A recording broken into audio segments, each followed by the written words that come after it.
讀你聽嘅時間，今日繼續讀 Miguel de Cervantes 嘅 Don Quixote， 已經嚟到 Part 2嘅第47節啦。上一回就講到 Don Quixote 呢一邊同 Altisidora 之間情感上有啲摩擦Don Quixote 一方面咧就諗住以曲會友化解呢一場恩怨啦，可以話係。但係咧，伯爵夫人就決定再開一次玩笑，放咗一大堆貓入去就衝擊 Don Quixote。而 Don Quixote 最驚咧就係貓，於是乎咧佢就同啲貓啦，或者佢以為嘅黑魔法糾纏起上嚟，最後咧就搞到成身傷晒。好，我哋睇下呢一節又會講翻Sancho Panza。呢一節嘅名叫做 Wherein is continued the account of how Sancho Panza conducted himself in his government。要執政啦，就繼續睇下 Sancho 點樣用佢嘅智慧，用佢嘅經驗咧去執政，係如何愛民如己啦，有啲咩笑話咧咁樣，我哋睇下。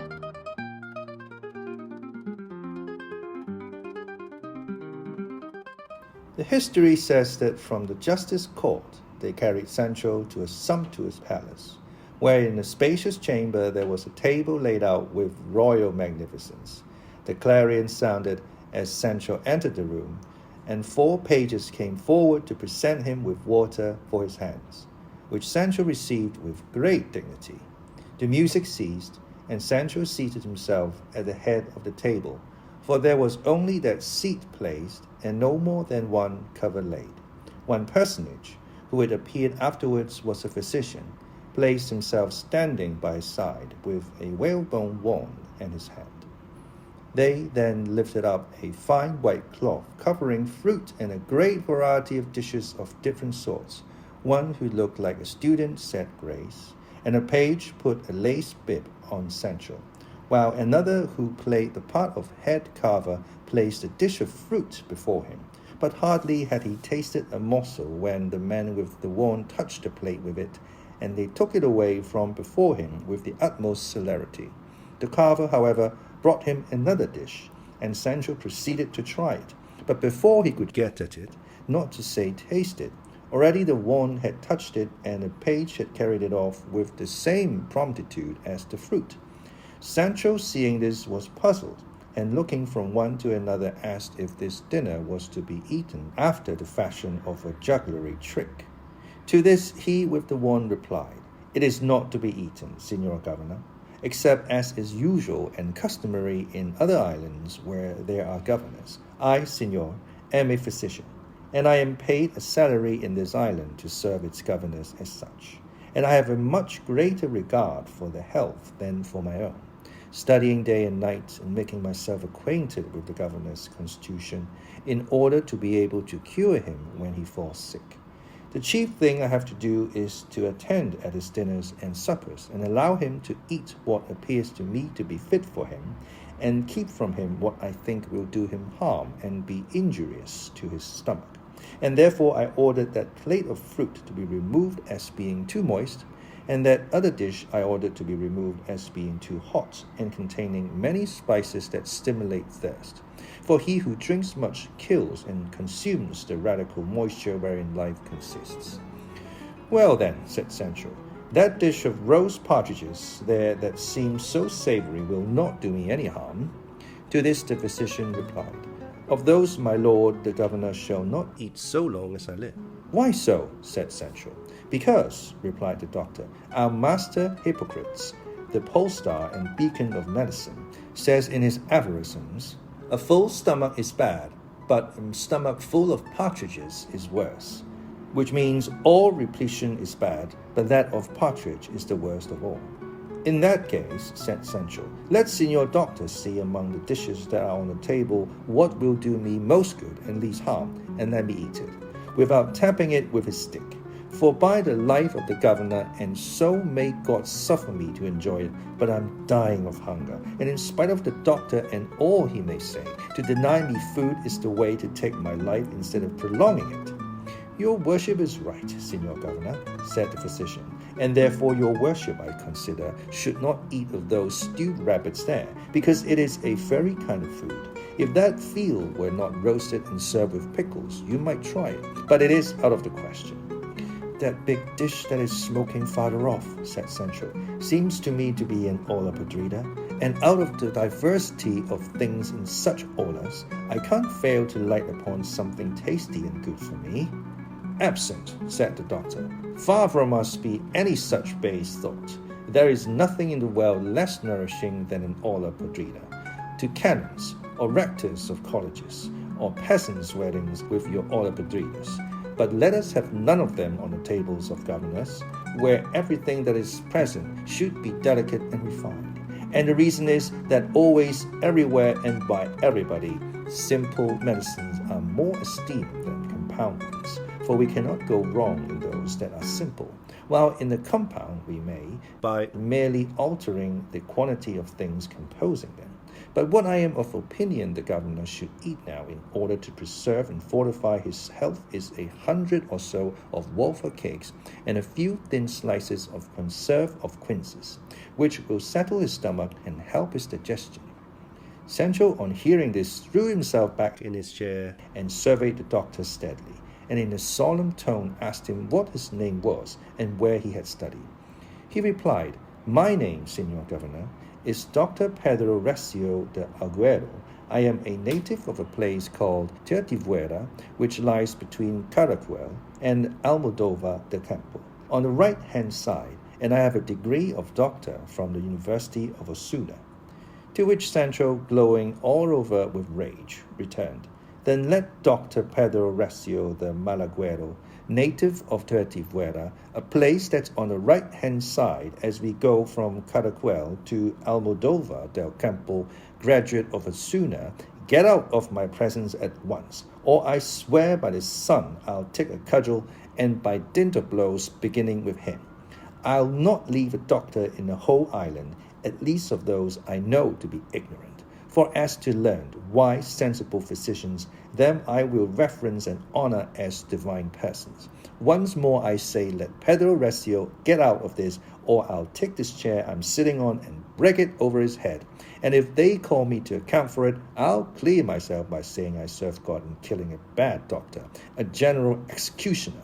And now give me something to eat, or else take your government, for a trade that does not feed its master is not worth 2 beans. The doctor was dismayed when he saw the governor in such a passion, and he would have made a Tirtivuera out of the room, but that the same instant a post horn sounded in the street, and a carver, putting his head out of the window, turned round and said, "It's a courier from my lord the Duke, no doubt with some dispatch of importance." The courier came in all sweating and flurried, and taking a paper from his bosom, placed it in the governor's hands. Sancho handed it to the major domo and bade him read the superscription, which ran thus: "To Don Sancho Panza, governor of the island of Barataria, into his own hands or those of his secretary." Sancho, when he heard this, said, "Which of you is my secretary?" "I am, senor," said one of those present, "for I can read and write, and am a Biscayan." "With that addition," said Sancho, "you might be secretary to the emperor himself. Open this paper and see what it says." The newborn secretary obeyed, and having read the contents, said the matter was one to be discussed in private. Sancho ordered the chamber to be cleared, the major domo and the carver only remaining. So the doctor and the others withdrew, and then the secretary read the letter, which was as follows: "It has come to my knowledge, Senor Don Sancho Panza, that certain enemies of mine and of the island are about to make a furious attack upon it some night, I know not when. It behoves you to be on the alert and keep watch, that they surprise you not. I also know by trustworthy spies that 4 persons have entered the town in disguise in order to take your life, because they stand in dread of your great capacity. Keep your eyes open and take heed who approaches you to address you, and eat nothing that is presented to you. I will take care to send you aid if you find yourself in difficulty, but in all things you will act as may be expected of your judgment. From this place, the 16th of August, at 4 in the morning. Your friend, the Duke." Sancho was astonished, and those who stood by made believe to be so too. And turning to the major domo, he said to him, "What we have got to do first, and it must be done at once, is to put Dr. Recio in the lockup, for if anyone wants to kill me, it is he, and by a slow death, and the worst of all, which is hunger." "Likewise," said the carver, It is my opinion your worship should not eat anything that is on this table, for the whole was a present from some nuns, and as they say, behind the cross there's the devil.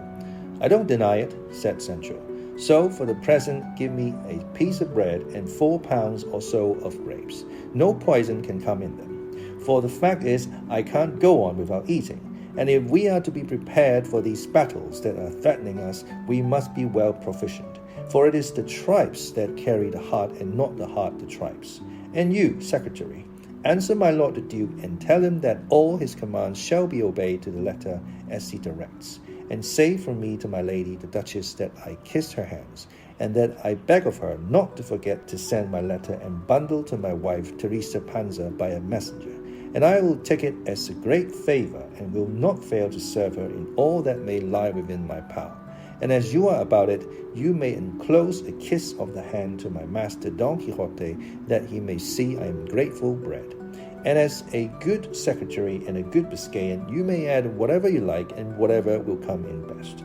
And now take away this cloth and give me something to eat, and I'll be ready to meet all the spies and assassins and enchanters that may come against me or my island.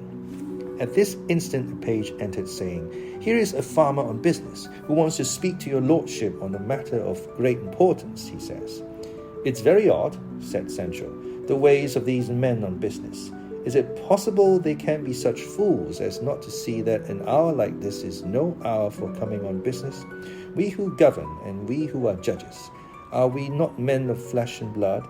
And are we not to be allowed the time required for taking rest, unless they'd have us made of marble? By God and on my conscience, if the government remains in my hands, I'll bring more than one man on business to order. However, tell this good man to come in. But take care first of all that he is not some spy or one of my assassins. No, my lord, said the page, for he looks like a simple fellow, and either I know very little, or he is as good bred. There is nothing to be afraid of, said the majordomo, for we are all here. Would it be possible, Cava, said Sancho, now that Dr. Pedro Recio is not here, to let me eat something solid and substantial, if it were even a piece of bread and an onion? Tonight at supper, said the Cava, the shortcomings of the dinner shall be made good, and your lordship shall be fully contented. God grant it, said Sancho. The farmer now came in, a well-favoured man that one might see 1,000 leagues off was an honest fellow and a good soul. The first thing he said was, Which is the Lord Governor here? Which should it be, said the secretary, but he who is seated in a chair. Then I humble myself before him, said the farmer, and going on his knees he asked for his hand, to kiss it. Sancho refused it, and bade him stand up and say what he wanted. The farmer obeyed, and then said, I am a farmer, señor, a native of Miguel Tura, a village 2 leagues from Ciudad Real. Another 30 fuera, said Sancho. Say on, brother. I know Miguel Tura very well, I can tell you, for it's not very far from my own town. The case is this, señor, continued the farmer, that by God's mercy I am married with the leave and license of the Holy Roman Catholic Church. I have 2 sons, students, and the younger is studying to become bachelor, and the elder to be licentiate. I am a widower, for my wife died, or more properly speaking, a bad doctor killed her on my hands, giving her a purge when she was with child. And if it had pleased God that the child had been born, and was a boy, I would have put him to study for doctor, that he might not envy his brothers the bachelor and the licentiate. So that if your wife had not died, or had not been killed, you would not now be a widower, said Sancho. No, señor, certainly not, said the farmer. We've got that much settled, said Sancho. Get on, brother, for it's more bedtime than business time. Well then, said the farmer, this son of mine who is going to be a bachelor fell in love in the said town with a damsel called Clara Pelerina, daughter of Andres Pelerino, a very rich farmer, and this name of Pelerines does not come to them by ancestry or descent, but because all the family are paralytics, and for a better name they call them Pelerines. Though, to tell the truth, the damsel is as fair as an oriental pearl, and like a flower of the field, if you look at her on the right side. On the left, not so much, for on that side she wants an eye that she lost by smallpox, and though her face is thickly and deeply pitted, those who love her say they are not pits that are there, but the graves where the hearts of her lovers are buried. She is so cleanly that not to soil her face she carries her nose turned up, as they say, so that one would fancy it was running away from her mouth. And with all this she looks extremely well, for she has a wide mouth. And but for wanting 10 or a dozen teeth and grinders, she might compare and compete with the comeliness. Of her lips I say nothing, for they are so fine and thin that if lips might be reeled, one might make a skein of them. But being of a different colour from ordinary lips, they are wonderful, for they are mottled, blue, green, and purple.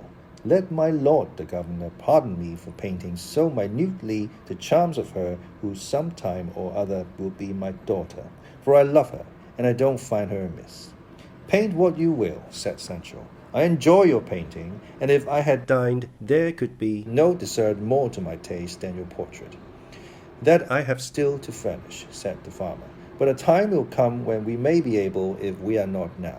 And I can tell you, Signor, if I could paint her gracefulness and her tall figure, it would astonish you. But that is impossible because she is bent double with her knees up to her mouth. But for all that, it is easy to see that if she could stand up, she'd knock her head against the ceiling. And she would have given her hand to my bachelor ere this, only that she can't stretch it out, for it's contracted. But still one can see its elegance and fine make by its long furrowed nails.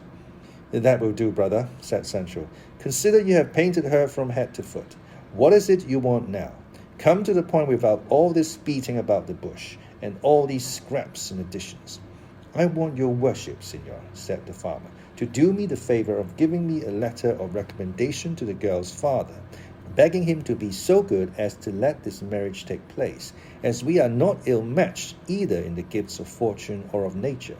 For, to tell the truth, Signor Governor, my son is possessed of a devil, and there is not a day but the evil spirits torment him 3 or 4 times, and from having once fallen into the fire, he has his face puckered up like a piece of parchment, and his eyes watery and always running, but he has the disposition of an angel, and if it was not for belabouring and pummeling himself, he'd be a saint. Is there anything else you want, good man? Said Sancho. There's another thing I'd like, said the farmer, but I'm afraid to mention it, however. Out it must.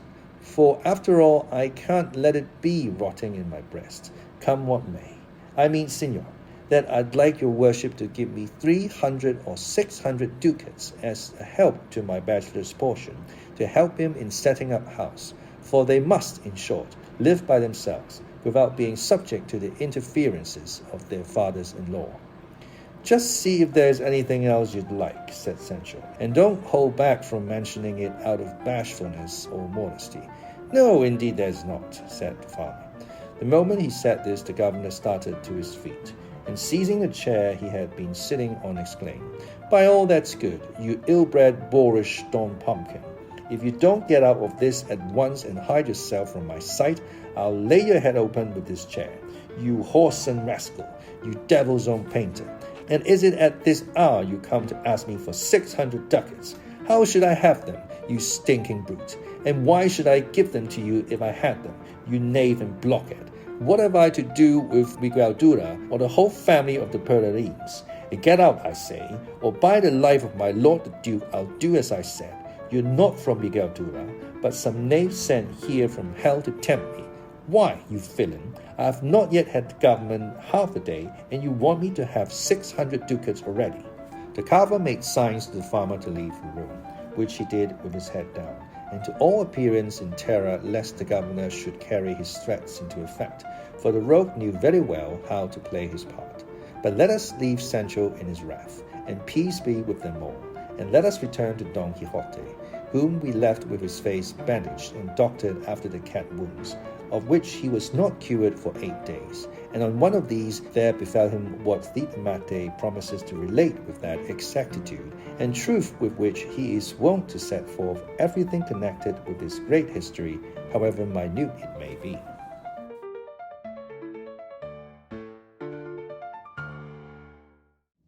好，呢一節主要就係講阿 Sancho 想食嘢，但係冇得食，趕走一個無理嘅要求者啊。頭先講下佢冇嘢食嗰個位啦，經過一日嘅審判工作，Sancho咧都疲倦啊，需要進食補充體力。台上面咧就好多美食，但係在場就有一個醫生咁嘅角色喺度咧，就不斷阻止 Sancho 食嘢。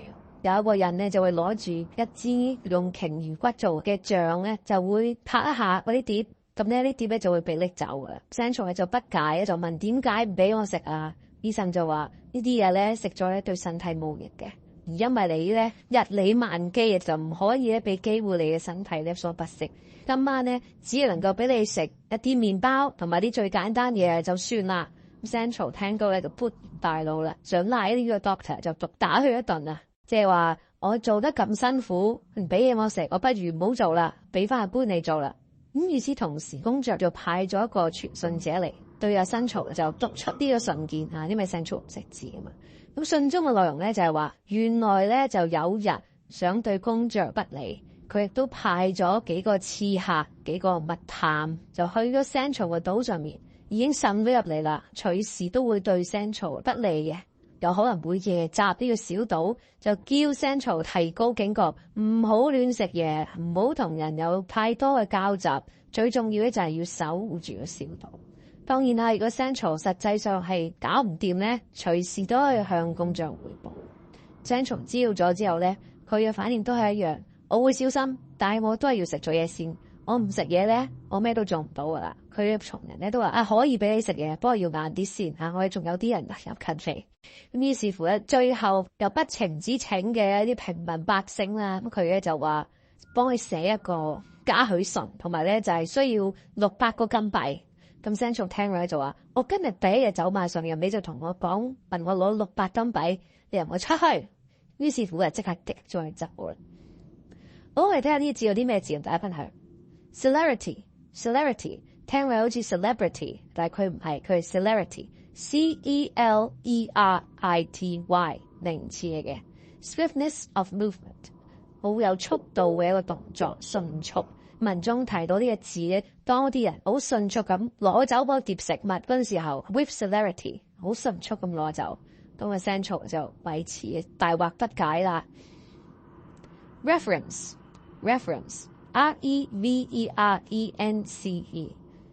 動詞嚟嘅 reference regard or treat with deep respect 尊敬嘅事啦。reference and honor 文中有提到。paralytic P-A-R-A-L-Y-T-I-C 形容詞嘅解釋係 relating to paralysis 同你麻痹有關啦，完全麻痹咗啦，又或者你好醉，我哋好醉都呈現出一個麻痹嘅狀態啦。呢兩個唔同嘅解釋大概都係嗰個意思。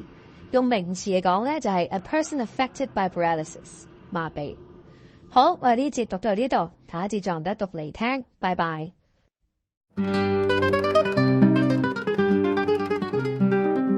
大家好，讀你聽嘅時間，今日繼續讀 Miguel de Cervantes 嘅 Don Quixote， 讀到 Part 2嘅第48節。呢一節嘅名叫做 Of What Befell Don Quixote with Doña Rodriguez, the Duchess Doña, together with other occurrences worthy of record and eternal remembrance。咁呢一節咧，似乎又要講翻 Don Quixote 呢一邊同埋女管家們嘅可能喺情感上面嘅糾紛。上一回咧就講 Sancho 佢自己管治呢個小島嘅一啲趣事，有內容嘅一啲小 case 啊。咁而最尾咧 Sancho 嚟大動肝火啊，就趕走咗一個不合理要求嘅嘢離場。咁我而家睇翻呢一邊 Don Quixote 有啲不幸，被啲貓咧就搲到塊面傷晒啦，又要瞓喺張床度。咁究竟 Don Quixote 仲有啲咩餘力去同佢管家們有啲咩情感上嘅溝壑咧？我哋睇下。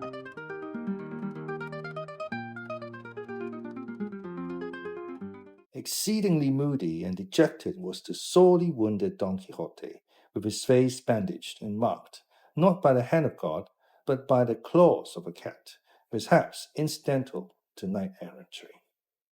6 days he remained without appearing in public, and one night, as he lay awake thinking of his misfortunes and of Altisidora's pursuit of him, he perceived that someone was opening the door of his room with a key, and he at once made up his mind that the enamored damsel was coming to make an assault upon his chastity and put him in danger of failing in the fidelity he owed to his lady Doña to the Apostle.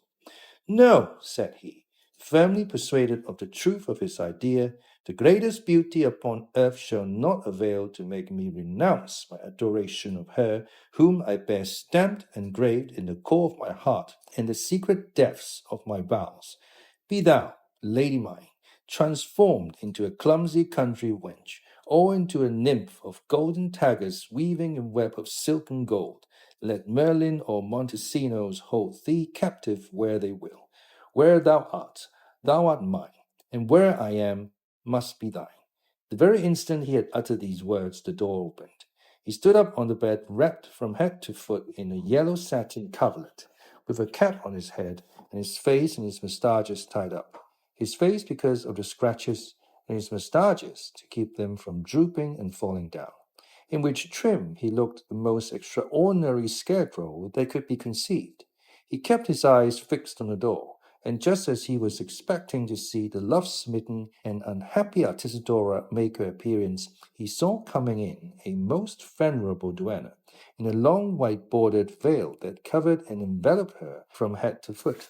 Between the fingers of her left hand, she held a short-lighted candle, while with her right she shaded it to keep the light from her eyes, which were covered by spectacles of great size, and she advanced with noiseless steps, treading very softly.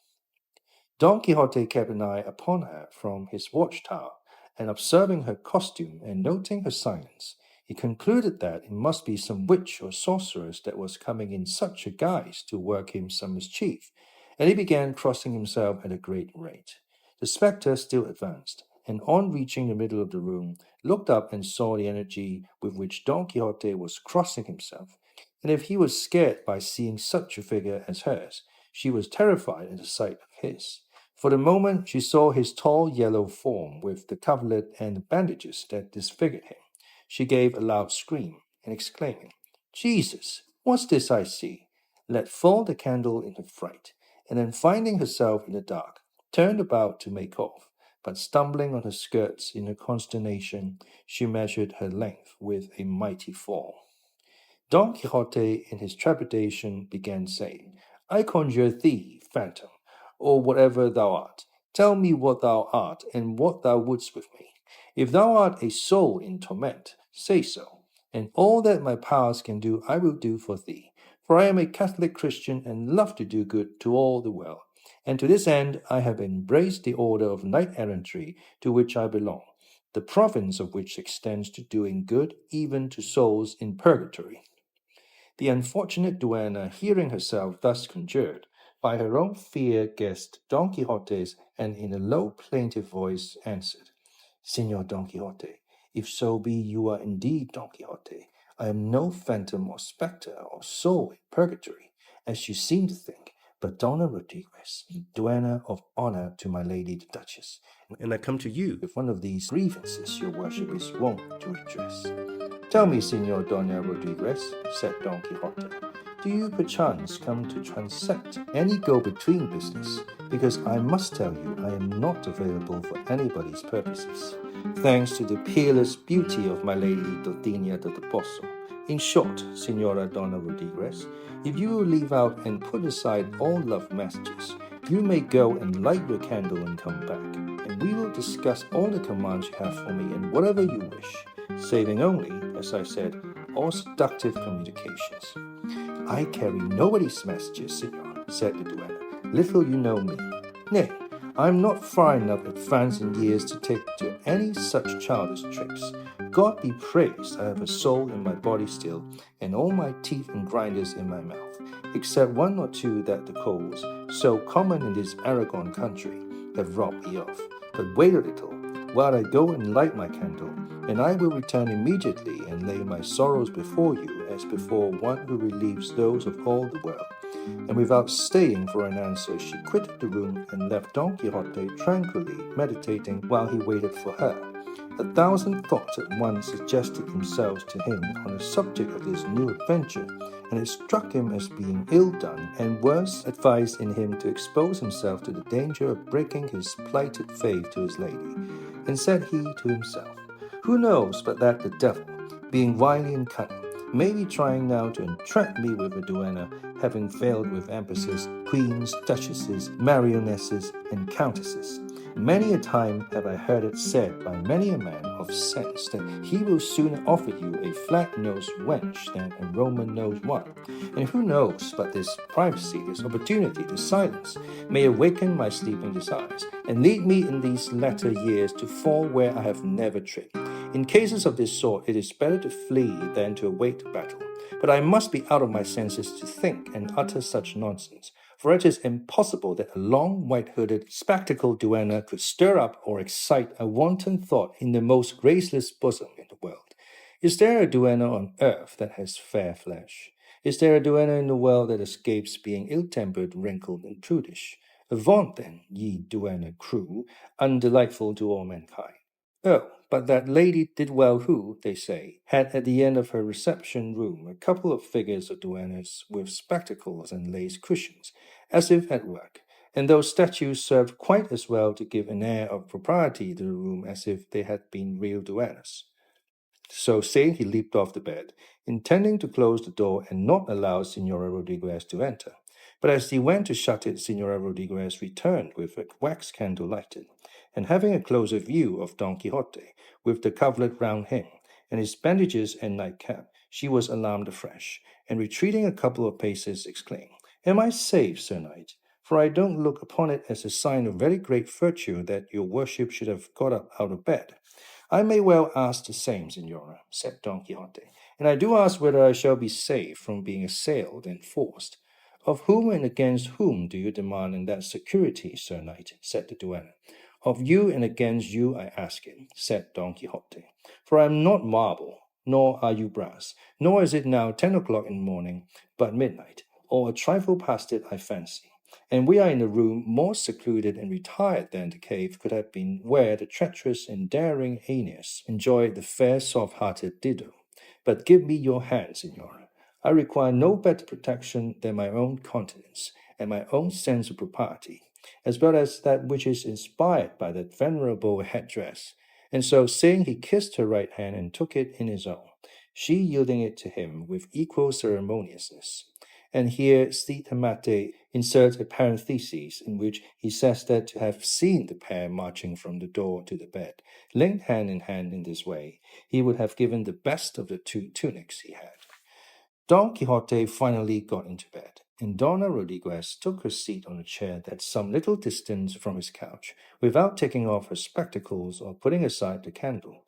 Don Quixote wrapped the bedclothes round him and covered himself up completely, leaving nothing but his face visible, and as soon as they had both regained their composure, he broke silence, saying, "Now, Signora Dona Rodriguez, you may unbosom yourself and out with everything you have in your sorrowful heart and afflicted bowels, and by me you shall be listened to with chaste ears, and aided by compassionate exertions." "I believe it," replied the duenna. "From your worship's gentle and winning presence, only such a Christian answer could be expected. The fact is, then, Signor Don Quixote, that though you see me seated in this chair, here in the middle of the kingdom of Aragon, and in the attire of a despised outcast duenna, I am from the Asturias of Oviedo, and of the family from which many of the best of the province are connected by blood. But my untoward fate and the improvidence of my parents, who, I know not how, were unseasonably reduced to poverty, brought me to the court of Madrid, where as a provision and to avoid greater misfortunes, my parents placed me as seamstress in the service of a lady of quality, and I would have you know that for hemming and sewing I have never been surpassed by any all my life. My parents left me in service and returned to their own country, and a few years later went, no doubt, to heaven. for they were excellent good Catholic Christians. I have left an orphan with nothing but the miserable wages and trifling presents that are given to servants of my sort in palaces. But about this time, without any encouragement on my part, one of the esquires of the household fell in love with me, a man somewhat advanced in years, full-bearded and personable, and above all as good a gentleman as the king himself, for he came of a mountain stock. We did not carry on our loves with such secrecy, but that they came to the knowledge of my lady, and she, not to have any fuss about it, had us married with the full sanction of the Holy Mother Roman Catholic Church, of which marriage a daughter was born to put an end to my good fortune, if I had any. Not that I died in childbirth, for I passed through it safely and in due season, but because shortly afterwards my husband died of a certain shock he received, and had I time to tell you of it, I know your worship would be surprised. And here she began to weep bitterly and said, "Pardon me, Signor Don Quixote, if I am unable to control myself, for every time I think of my unfortunate husband, my eyes fill up with tears. God bless me. With what an air of dignity he used to carry my lady behind him on a stout mule as black as jet. For in those days they did not use coaches or chairs as they say they do now, and ladies rode behind their squires. This much at least I cannot help telling you, that you may observe the good breeding and punctiliousness of my worthy husband. As he was turning into the Calle de Santiago in Madrid, which is rather narrow, one of the alcaides of the court, with 2 alguacils before him, was coming out of it, and as soon as my good squire saw him, he wheeled his mule about and made as if he would turn and accompany him. My lady, who was riding behind him, said to him in a low voice, "What are you about, you sneak? Don't you see that I'm here?" The alcaide, like a polite man, pulled up his horse and said to him, "Proceed, senor, for it is I, rather, who ought to accompany my lady Doña Casilda," for that was my mistress' name.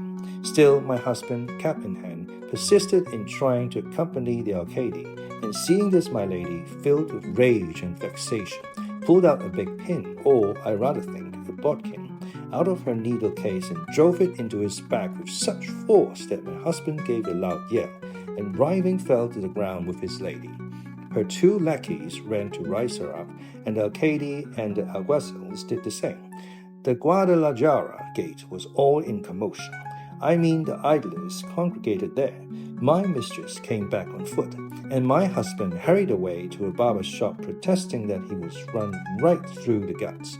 The courtesy of my husband was noised abroad to such an extent that the boys gave him no peace in the street, and on this account, and because he was somewhat short-sighted, my lady dismissed him, and it was chagrin at this, I am convinced beyond a doubt, that brought on his death.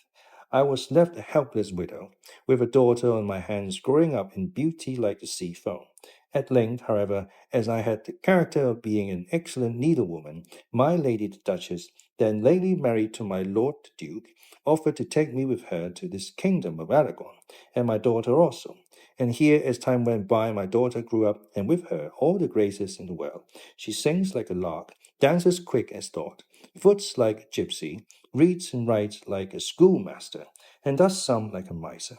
Of her neatness I say nothing, for the running water is not purer, and her age is now, if my memory serves me, 16 years, 5 months, and 3 days, 1 more or less. To come to the point, the son of a very rich farmer, living in the village of my lord the Duke's, not very far from here, fell in love with this girl of mine, and in short, how I know not, they came together.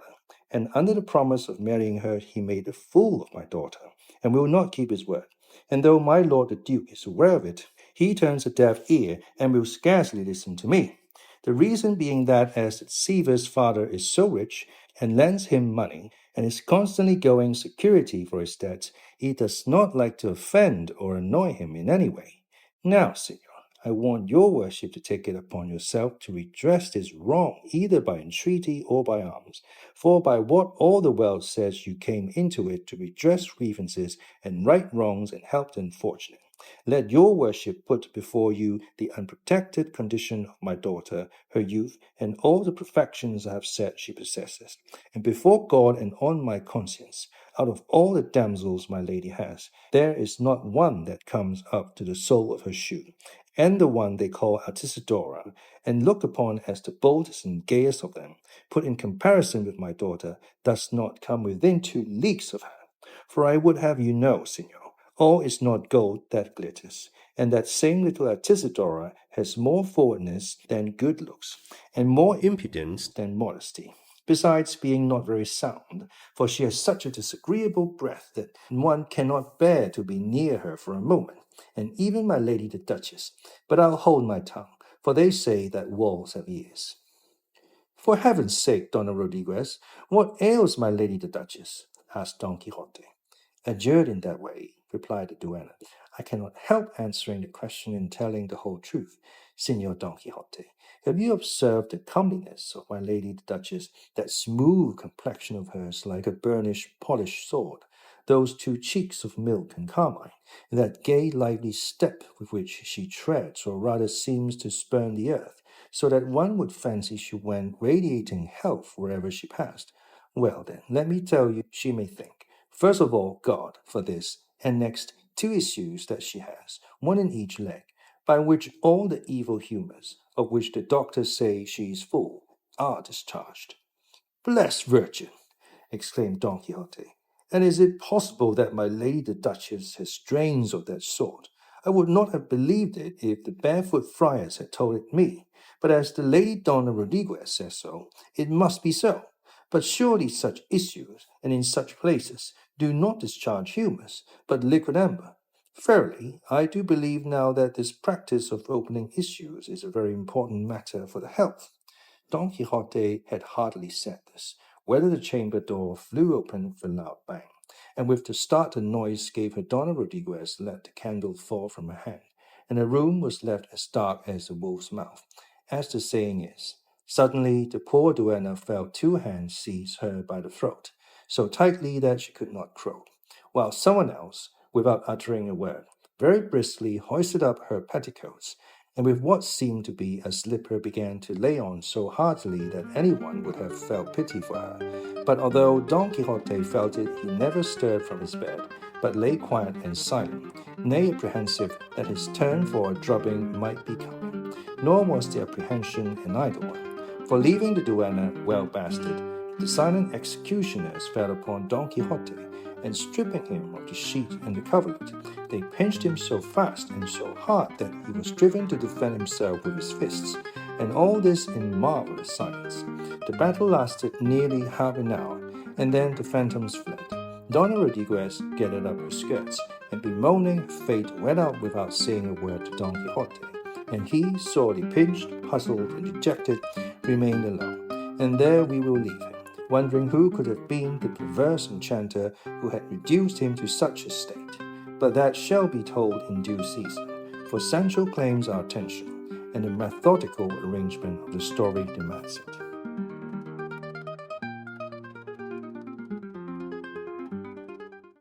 好，呢一次就有啲峰迴路轉啊！有一個神秘人咧進入 Don Quixote 嘅睡房。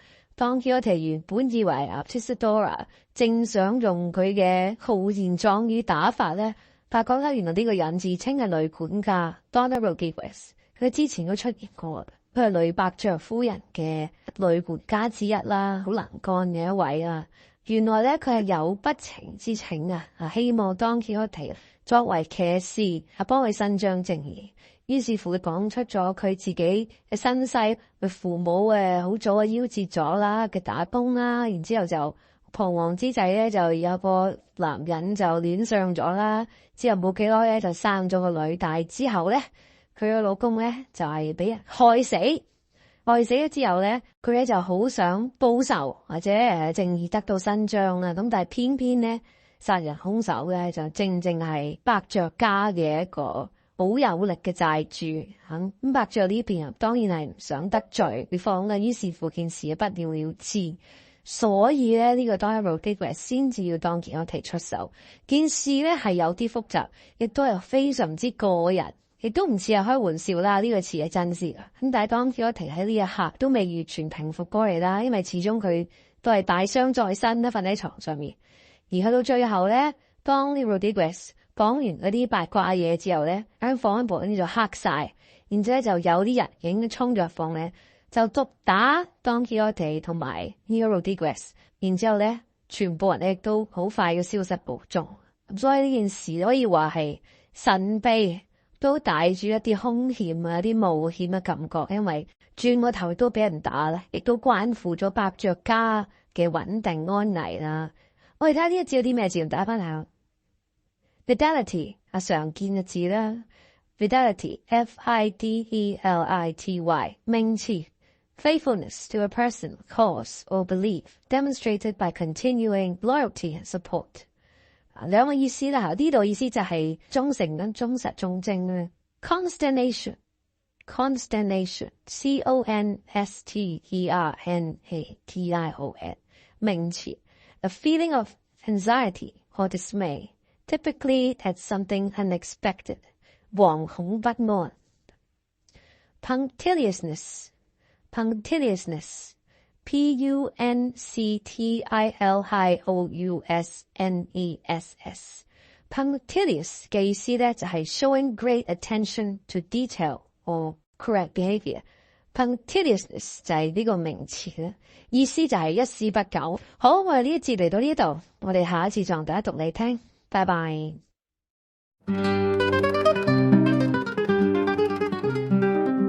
大家好，讀你聽嘅時間，今日繼續讀 Miguel de Cervantes 嘅 Don Quixote， 我哋讀到 Part 2嘅第49節，呢一節個名叫做 Of What Happened Central in Making the Round of His Island。呢一節就明顯要講翻 Central 呢一邊嘅管治，希望好有趣啦。咁上一回咧，鏡頭又轉翻去個主人 Don Quixote 啦，有一個不速之客嘅探訪女管家 Rodriguez， 和盤托出佢自己嘅身世同埋佢而家嘅一個憾事，就係佢嘅女兒俾一個有錢嘅農夫所欺騙悔婚，對家咧仲要係伯爵嗰邊嘅債主，伯爵家咧都奈佢唔何。而 Rodriguez 既然想報仇咧，就必須要請旁人第三者去幫助出手啦。Don Quixote 咧就係不二之選。Don Quixote 都未完全搞清楚件事，仲係喺度聽緊啲閒言閒語嘅時候咧，已經有啲神秘人就走入嚟，毒打咗佢兩個，包括女管家在內。然之後咧就迅速離開。Don Quixote 本身已經係有貓爪傷嘅，呢一刻咧就傷上加傷。好，嚟家呢一節就睇翻喺 Central 嗰邊發生咩事先。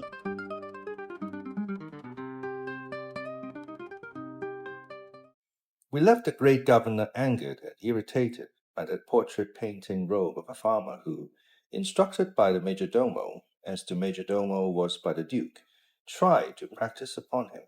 He, however, fool, boor, and clown as he was, held his own against them all, saying to those round him and to Dr. Pedro Recio, who, as soon as the private business of the Duke's letter was disposed of, had returned to the room. Now I see plainly enough that judges and governors ought to be and must be made of brass, not to feel the importunities of the applicants that at all times and all seasons insist on being heard, and having their business dispatched, and their own affairs and no others attended to, come what may. And if the poor judge does not hear them and settle the matter, either because he cannot or because that is not the time set apart for hearing them, forthwith they abuse him, and run him down, and gnaw at his bones, and even pick holes in his pedigree. You silly, stupid applicant, don't be in a hurry. Wait for the proper time and season for doing business. Don't come at dinner hour or at bedtime, for judges are only flesh and blood, and must give to nature what she naturally demands of them, all except myself. For in my case I give her nothing to eat, thanks to Signor Dr. Pedro Recio Tertuguera here, who would have me die of hunger, and declares that death to be life, and the same sort of life may God give him and all his kind, I mean the bad doctors, for the good ones deserve palms and laurels. All who knew Sancho Panza were astonished to hear him speak so elegantly, and did not know what to attribute it to unless it were the office and grave responsibility either smarten or stupidify men's wits. At last Dr. Pedro Recio Aguilas of Tertivuela promised to let him have supper that night, though it might be in contravention of all the aphorisms of hypocrites. With this, the governor was satisfied and looked forward to the approach of night and supper time with great anxiety. And though time, to his mind, stood still and made no progress, nevertheless the hour he so longed for came, and they gave him a beef salad with onions and some boiled cow's feet rather far gone. At this he fell to with great relish than if they had given him francolins from Milan, pheasants from Rome, veal from Sorrento, partridges from Moron, or geese from Lavajos. And turning to the doctor at supper, he said to him, "Look here, Signor Doctor, for the future don't trouble yourself about giving me dainty things or choice dishes to eat, for it will be only taking my stomach off its hinges. It is accustomed to goat, cow, bacon, hung beef, turnips, and onions, and if by any chance it is given these palace dishes, it receives them squeamishly, and sometimes with loathing. What the head carver had best do is to serve me with what they call ollas podridas, and he can put whatever he likes into them, so long as it is good to eat, and I'll be obliged to him, and will requite him some day. But let nobody play pranks on me, for either we are or we are not. Let us live and eat in peace in good fellowship, for when God sends the dawn, he sends it for all. I mean to govern this island without giving up a right or taking a bribe. Let everyone keep his eye open, and look out for the arrow, for I can tell them devils in Catalana, and if they drive me to it, they'll see something that will astonish them. Nay, make yourself honey, and the flies eat you." "Of a truth, Signor Governor," said the carver, "your worship is in the right of it in everything you have said, and I promise you in the name of all the inhabitants of this island that they will serve your worship with all zeal, perfection, and goodwill, for the mild kind of government you have given a sample of to begin with leaves them no ground for doing or thinking anything to your worship's disadvantage." "That I believe," said Sancho, "and they would be great fools if they did or thought otherwise. Once more I say, see to my feeding and my dapples, for that is the great point and what is most to the purpose. And when the hour comes, let us go the rounds, for it is my intention to purge this island of all manner of uncleanness and of all idle good-for-nothing vagabonds. For I would have you know that lazy idlers are the same thing in a state as the drones in a hive, that eat up the honey that industrious bees make. I mean to protect the husbandman, to preserve to the gentleman his privileges, to reward the virtuous, and above all to respect religion and honor its ministers. What say you to that, my friends? Is there anything in what I say, or am I talking to no purpose?" "There is so much in what your worship says, Signor Governor," said the major domo, "that I am filled with wonder when I see a man like your worship, entirely without learning, say such things, and so full of sound maxims and sage remarks, very different from what was expected of your worship's intelligence by those who sent us or by us who came here. Every day we see something new in this world. Jokes become realities, and the jokers find the tables turned upon them." Night came, and with the permission of Dr. Pedro Recio, the governor had supper. They then got ready to go the rounds, and he started with the major domo, the secretary, the head carver, the chronicler charged with recording his deeds, and alguacils and notaries enough to form a fair-sized squadron. In the midst marched Sancho with his staff, as fine a sight as one could wish to see, and but a few streets of the town had been traversed when they heard the noise as of a clashing of swords. They hastened to the spot, and found that the combatants were but two, who, seeing the authorities approaching, stood still, and one of them exclaimed, "Help! In the name of God and the king! Are men to be allowed to rob in the middle of this town, and rush out and attack people in the very streets?"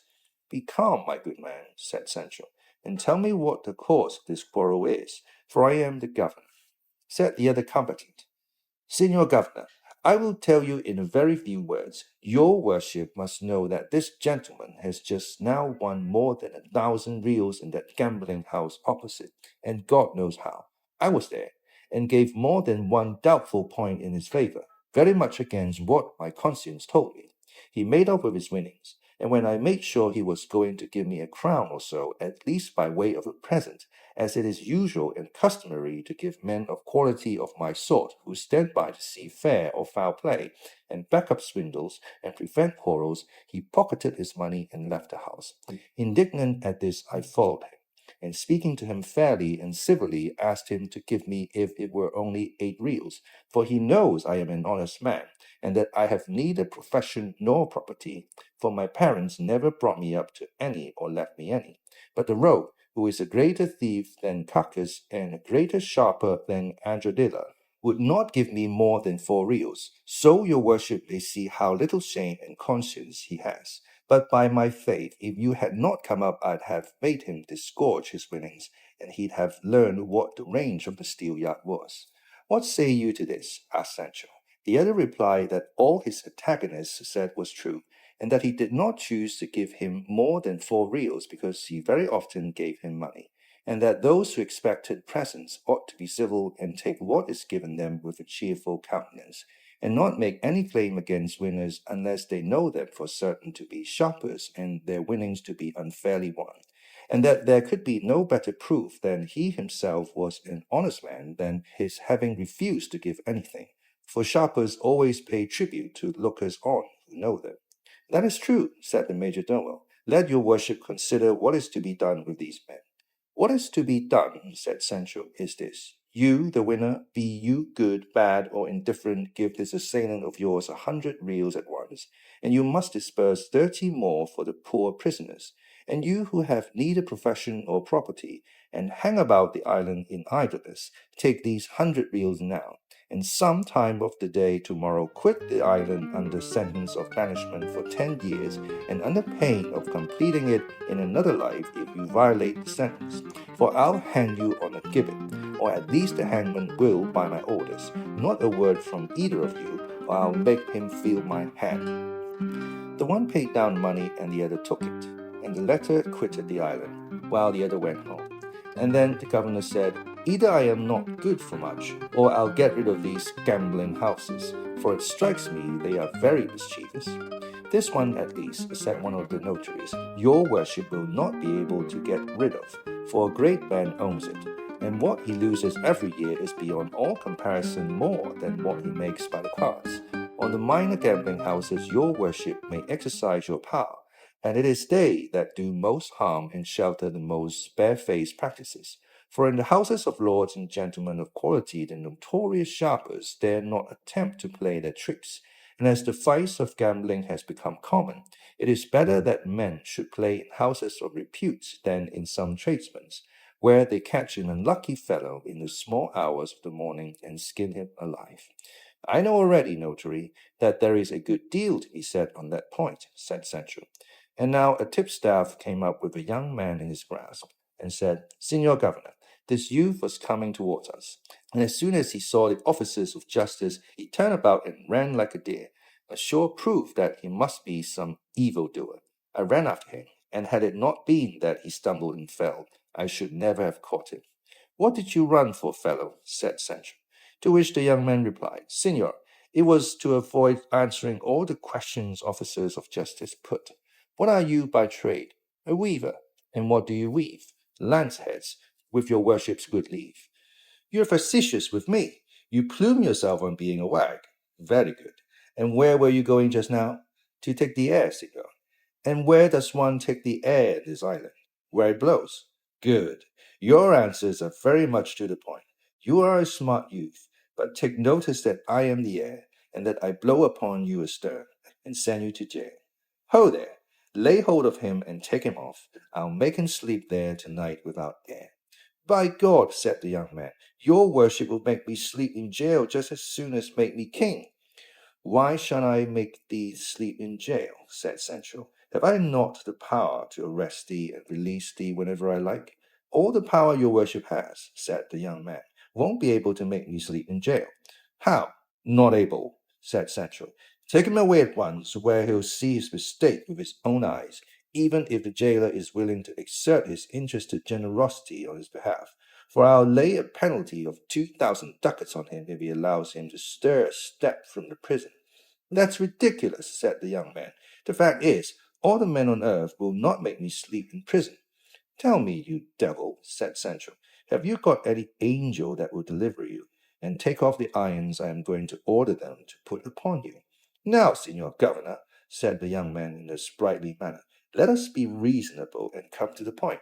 Granted your worship may order me to be taken in prison, and to have irons and chains put on me, and to be shut up in a cell, and may lay heavy penalties on the jailer if he lets me out, and that he obeys your orders still, if I don't choose to sleep, and choose to remain awake all night without closing an eye, will your worship with all your power be able to make me sleep if I don't choose? No, truly, said the secretary, and the fellow has made his point. So then, said Sancho, it would be entirely of your own choice you would keep from sleeping, not in opposition to my will. No, Señor, said the youth, certainly not.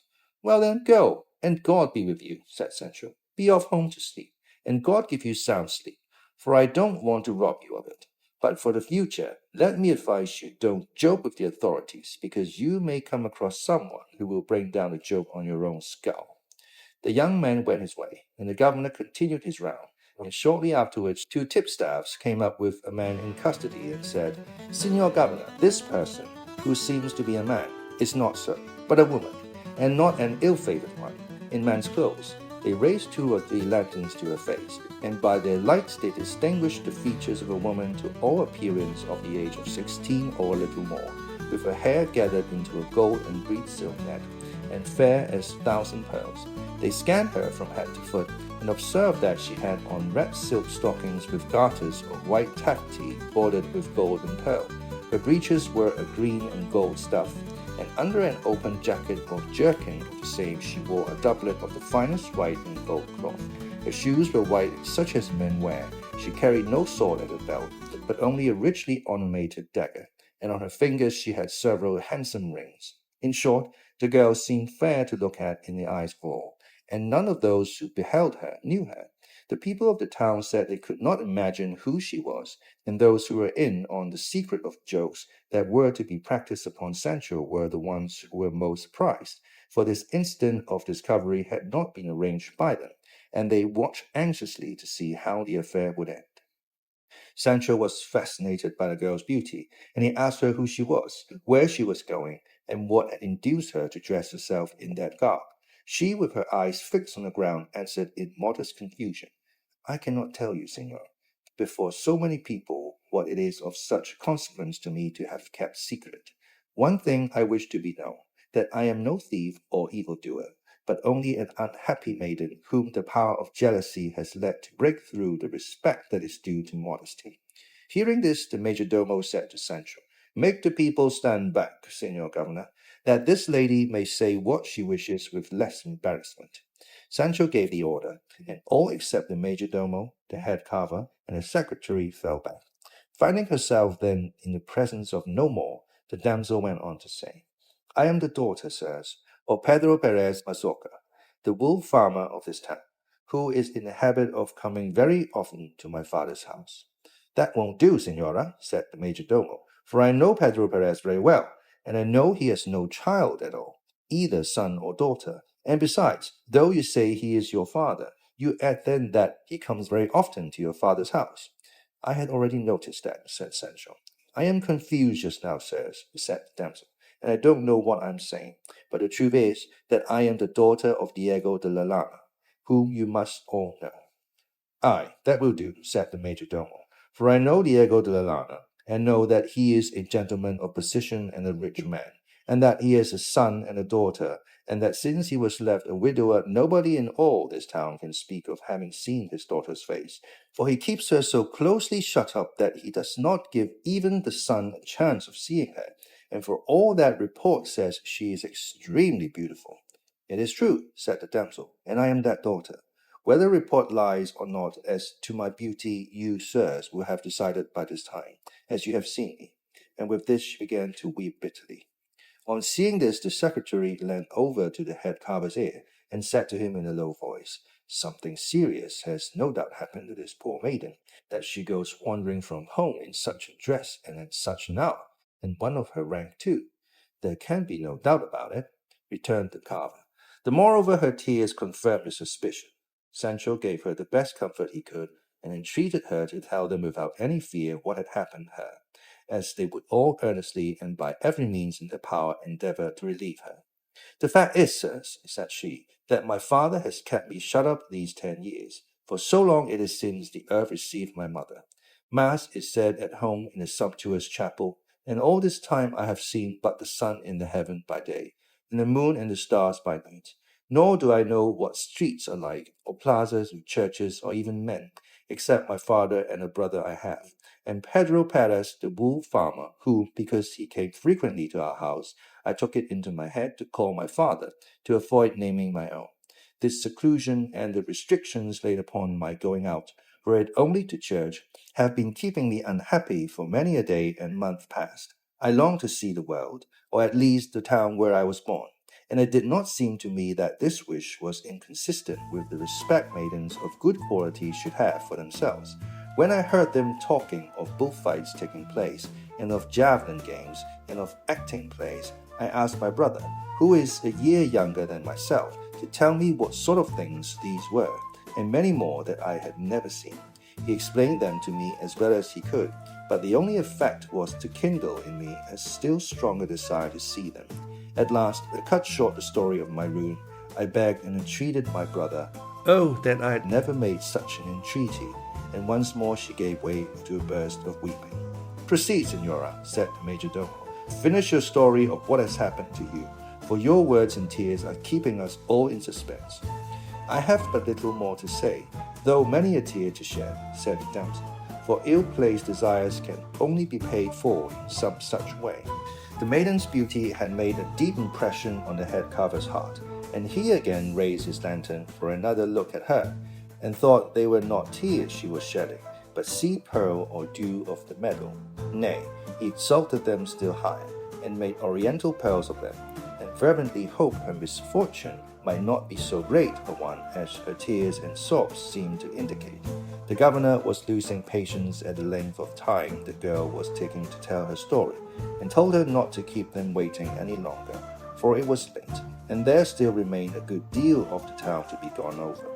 She, with broken sobs and half-suppressed sighs, went on to say, My misfortune, my misadventure is simply this, that I entreated my brother to dress me up as a man in a suit of his clothes, and take me some night, when our father was asleep, to see the whole town. He, overcome by my entreaties, consented, and dressing me in the suit and himself in clothes of mine that fitted him as if made for him.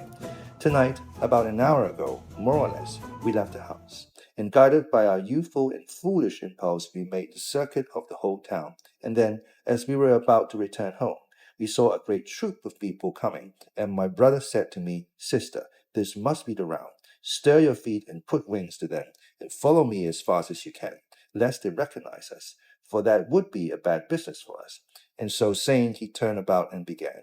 I cannot say to run but to fly. In less than 6 paces I fell from fright, and then the officer of justice came up and carried me before your worships, where I find myself put to shame before all these people as whimsical and vicious. So then, Signora, said Sancho, no other mishap has befallen you, nor was it jealousy that made you leave home, as she said at the beginning of your story. Nothing has happened to me, said she, nor was it jealousy that brought me out, but merely a longing to see the world, which did not go beyond seeing the streets of this town. The appearance of the tipstaffs with her brother in custody, whom one of them had overtaken as he ran away from his sister, now fully confirmed the truth of what the damsel said. He had nothing on but a rich petticoat and a short blue damask cloak with fine gold lace, and his head was uncovered and adorned only with its own hair, which looked like rings of gold, so bright and curly was it. The governor, the majordomo, and the carver went aside with him, and, unheard by his sister, asked him how he came to be in that dress, and he, with no less shame and embarrassment, told exactly the same story as his sister, to the great delight of the enamored carver. The governor, however, said to them, In truth, young lady and gentlemen, this has been a very childish affair, and to explain your folly and rashness, there was no necessity for all this delay and all these tears and sighs.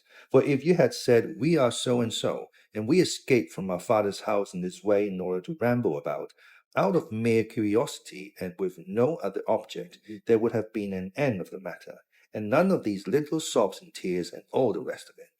That is true, said the damsel, but you see the confusion I was in was so great it did not let me behave as I ought. No harm has been done, said Sancho. Come, we will leave you at your father's house. Perhaps they will not have missed you. And another time, don't be so childish or eager to see the world, for a respectable damsel should have a broken leg and keep at home, and the woman and the hen by gadding about are soon lost, and she who is eager to see is also eager to be seen. I say no more. The youth thanked the governor for his kind offer and take them home, and they directed their steps towards the house, which was not far off. On reaching it, the youth threw a pebble up at the grating, and immediately a woman servant who was waiting for them came down and opened the door to them, and they went in, leaving the party marveling as much at their grace and beauty as at the fancy they had for seeing the world by night without quitting the village, which, however, they set down to their youth.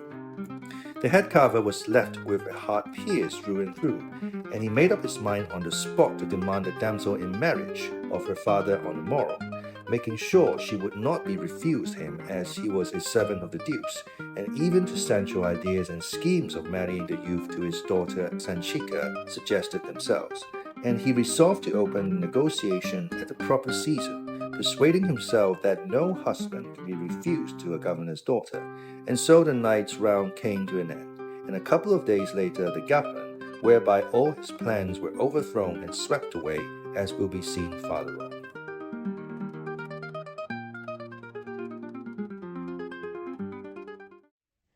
好，呢一節就繼續形容 Sancho 佢嘅管治，一路巡視呢個小島啦，咁遇到好多人，咁當中又包括一啲賭仔啦，喺賭博場所嘅糾紛啦，有投閒置散嘅青年啦，越瞓覺嘅人啦，咁最尾咧就係一個女扮男裝嘅美女，最尾發覺原來咧佢被佢嘅父親鎖喺屋企太耐，而令到佢好想出嚟睇下呢個世界。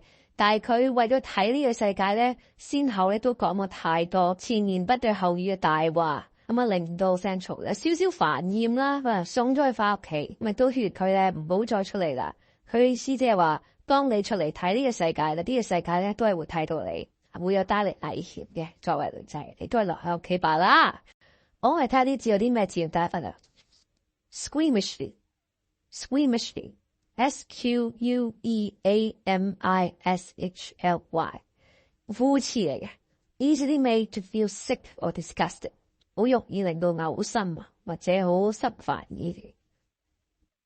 Plume, plume, P-L-U-M-E， 呢度係動詞嘅解釋，嘅意思係 spread out in a shape resembling a feather of a bird pre itself。